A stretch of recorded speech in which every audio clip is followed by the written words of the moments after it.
पहले एक ज़रूरी चीज़ समझ लें कि फ़ैक्ट्स जनरल होते हैं और थ्योरी स्पेसिफ़िक होती है।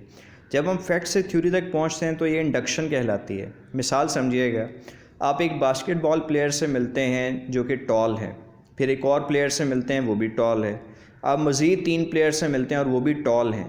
आपके जहन में बैठ गया कि बास्केटबॉल प्लेयर्स हमेशा टॉल यानी लंबे ही होते हैं।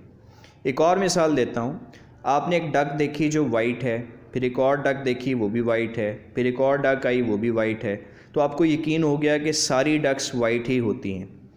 जब हम थ्योरी से फैक्ट तक पहुंचते हैं तो ये डिडक्शन कहलाती है। जैसे 90 डिग्री से कम ज़ाविये को एक्यूट एंगल कहते हैं, ये 40 डिग्री एंगल है इसलिए ये एक्यूट एंगल होगा।